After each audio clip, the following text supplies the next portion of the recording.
keep watching if you want to know why people are talking about this new festival on the block, Slumber on the Humber. What you see here in front of you is the after effect of a fantastic night.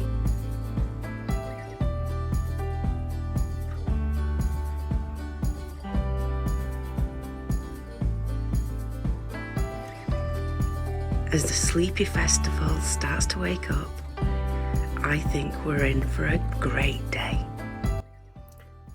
Good morning.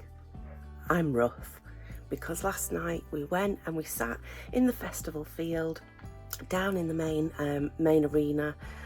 I shopped, I met with people that I have spoken to for so long online, and was really good to see their vans actually, you know, in the flesh. So I'm going to drink my tea.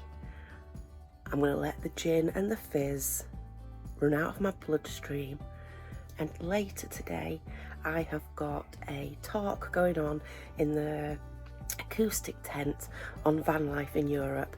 It's the least I could do to contribute to what is a fantastic festival for a fantastic cause. Mental health is just so important.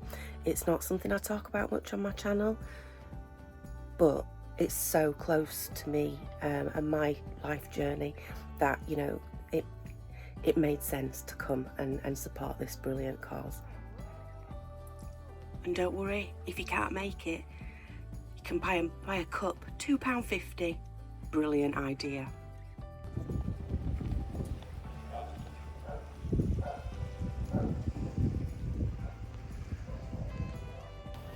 If there's only one thing for it, I'm hanging.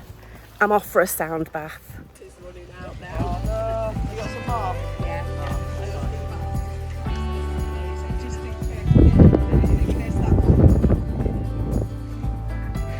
Lovely peaceful campsite last night. Slept like a baby. Oh dear, he had a rough one. Morning! They've been and emptied the toilets. We've got the water, we've got the wastewater, we've got the toilet empty and the empty bins. This lot are doing a great job of looking after the site. But actually, so is everybody else. You see people walking around picking the litter up. Got the stewards doing a fantastic job. It's been a tough one, but they're doing great. Morning, gents. That's it. Hard at work, hard at work. Look at the crowds. Actually, the field's full. They're doing a brilliant job of filling it. What's your names? Scott. Richard. Cheers, Scott and Richard. We're having a fantastic time.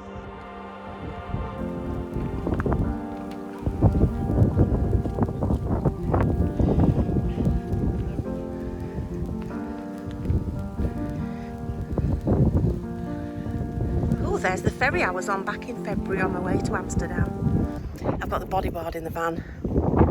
I don't think I want to go there.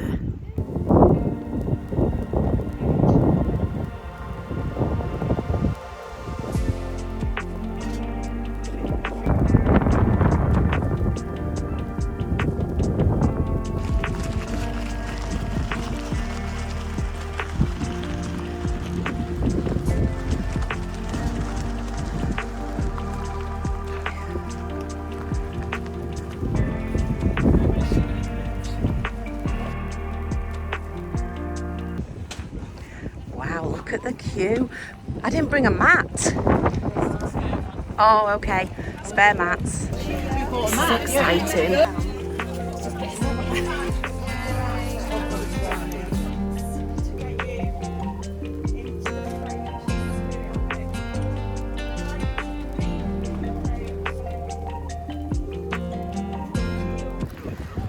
Wow.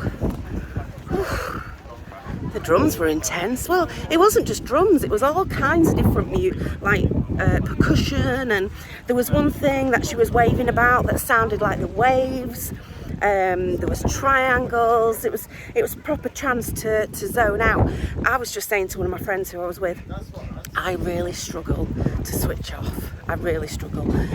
But you know, it gave me an hour just to switch off, you know, my phone, and I still was thinking about things. random things. But yeah, nice little hour. It's funny though, because I don't often talk about my perimenopausal symptoms on my channel, but I really struggle with intermittent shoulder pain. Oh, it's all kicking off, the dogs. And one of the drums that she kept, one of the big drums, every time she hit that, my shoulder pain absolutely, I can't even describe. Anyway, I'm waffling, so I'm gonna have a little wander around now and show you around a few of the stalls.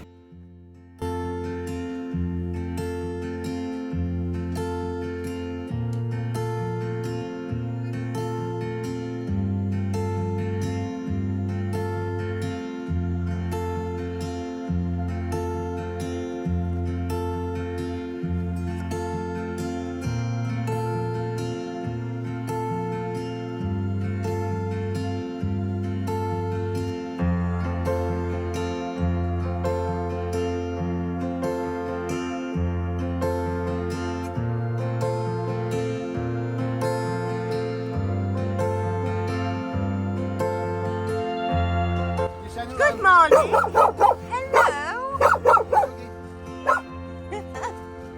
Hello. Oh. And there's even refreshments for your furry friends.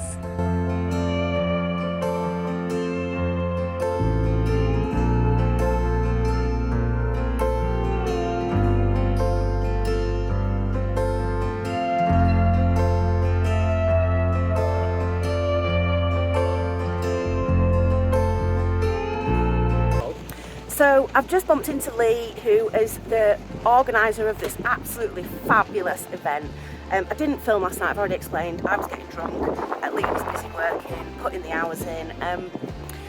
Now, we don't have favourites, Lee, but what would you say is your favourite about? It's a beast, isn't it? To be fair, it boils a kettle. Boils a kettle. It can boil a kettle, it can run an induction hob, it can run an air fryer, and it can run his electric water heater all at the same time. You can't even do that on a hookup. Oh, I love it. He's incredible. As I say, he's been my intravenous coffee wagon. Every time I walk past, he keeps passing me a coffee out the door. So he's kept me moving all weekend. I just need like a bag and an IV, and then he can top it up, and I can walk off instead of nicking his cup. Well, fantastic job, Lee. We're absolutely, there's 20 of us, and we are having the time of our lives. Good. So I know it's been hard, but it's been worth it. Yeah, definitely. So that truck that Lee was just talking about, that can power more than it can on a hookup, is EBE 257. Hi, my name's Dave, and this is our my full-time home, EBE 257. So our story starts with EBE way back in 2015 when we imported this. So our story starts 2015 with the bright red fire engine. Family and friends thought I was absolutely nuts by the bright red fire engine, but there you go.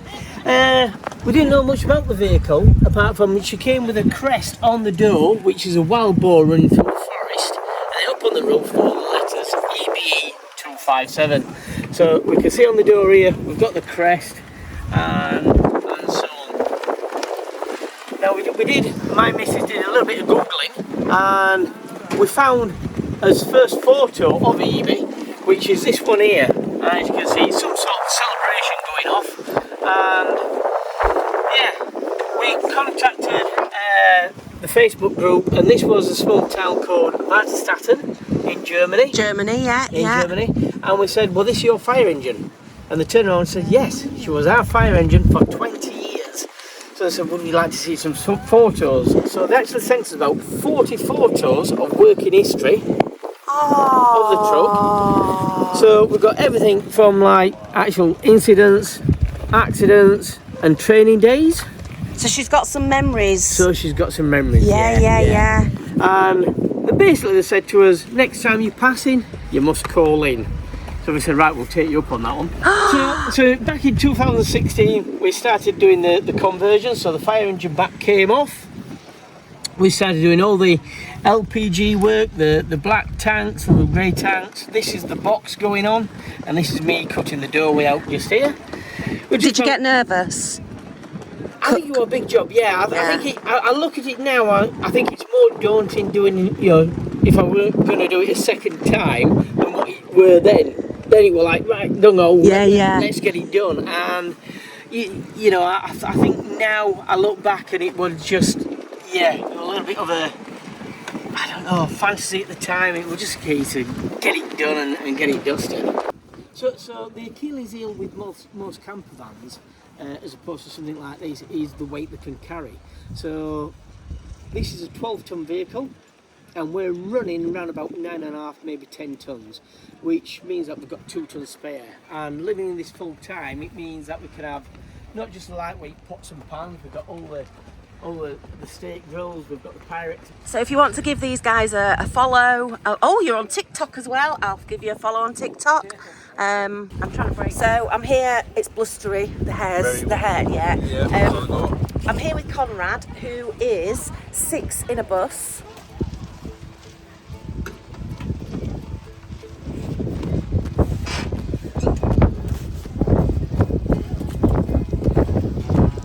And when we mean bus, we mean bus. Check out that beauty. So Conrad, we were just chatting about why 6 in a bus? Rent, main reason. Yeah. We were renting before, bills were going up through the roof. We had this bus sat in a bus shed doing nothing over COVID. So when you say we had this bus, Yeah, so we had another bus. Right. And this bus was basically in the club and we paid rent on it. Right. For a period of time, so we paid rent arrears. Yeah. And basically took the bus on to we could keep it maintained and look after it. Because it was not going to go to a very nice place if not. Yeah. Crusher. Right, yeah. In Barnsley. Let's. It's good to Leave it talk. at, yeah. Right. Yeah. So, and at the time, I'm self-employed with a business, wanting the best of places with it. So this all kept me busy for a good year, just doing something that I didn't have a clue what I was really doing. We created this and decided to live in it full time and save some money. Love it. So that was how it came about. Kitchen upstairs, I can see. Yeah. So kitchen upstairs, Nicole likes so the smells go straight out. Right. Excellent. Yeah. So it doesn't linger in the bus. Yeah. Obviously double decker. Also Nicole can watch the kids while they're playing outside if we can't top anymore. And you've got a nice, I call them verandas, apparently they're called awnings, aren't they? Yeah. Sorry, but it's not so windy, it's a bit like a cell when it is. Kitchen upstairs, smells disappear. Yeah, all the deep space, and 2 bedrooms at the back, and then obviously living space in the back and downstairs. So let's go and have a little look in the bus.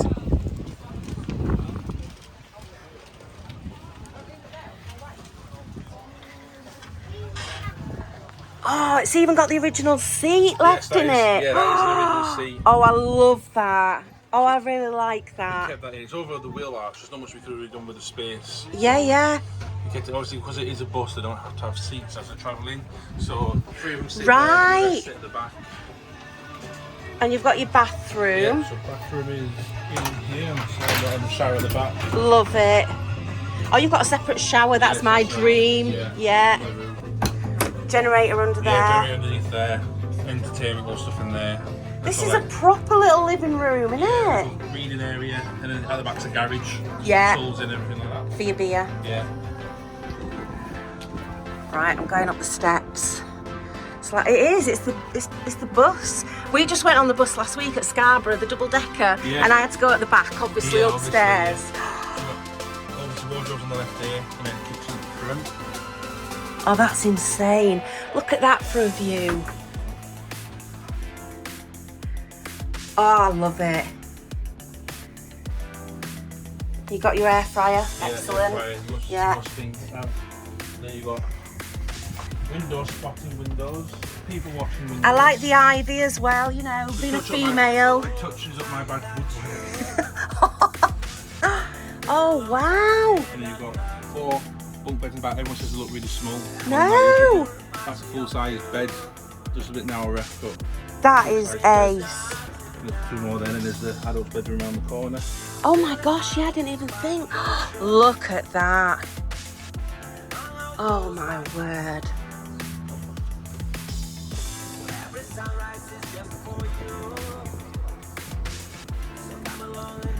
So I've had a little quick look around, I've had a quick chat to a few people. Brilliant. I love Vanlifers. I'm doing a talk in the tent at 1 o'clock, so it's time for me to go back to the van and prepare. But first, I've done my sound bath, now it's breakfast time. Sausages on the Ridge Monkey. Just like that, festival ready. The talk went better than I could have ever expected. I had the best crowd. They were so encouraging, they asked fantastic questions, and hopefully some people will have gone away inspired to head over the channel to Europe, whereas Vanlifers were actually accepted.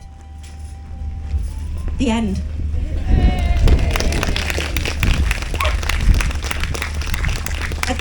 Thank you very much for listening. I just thought, I reached out to Lee and I said, if you want me to do a bit of a talk, I'm not a professional, but what I really want is to support the cause, because I think this weekend it's about a brilliant cause. I've had mental health issues in the past. I've had my demons. I've worked myself up out of.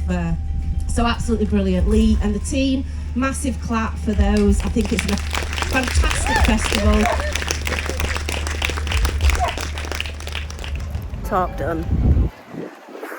That was nerve-wracking. I'm always worried about being judged. I'm not an expert, I just wanted to contribute to the cause. But anyway, I'm having a look around the vans now.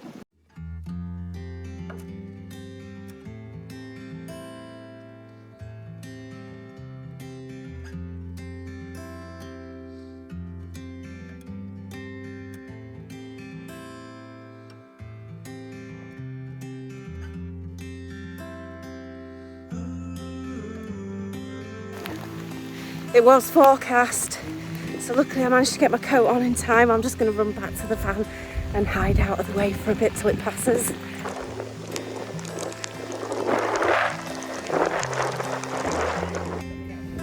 As you know, I don't record where I am, who I'm with. I like to keep that secret. My company's Ace though. What you do need to know is we are feeders.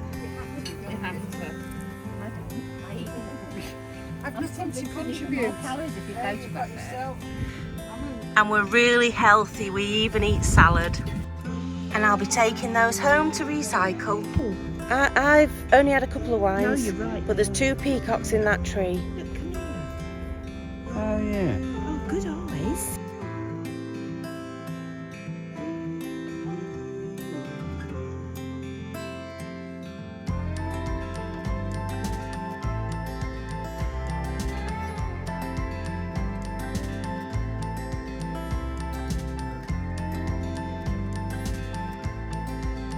Hello, I'm Jo. Now it's been a tough few years for us all, but throw in my rapidly depleting hormones and you'll soon realise why John packs me off most weekends with a bottle of wine and sends me on my way. But apart from that, I'll take you on lots of adventures and journeys around the UK and Europe. So to join me in the future, remember to hit that subscribe button.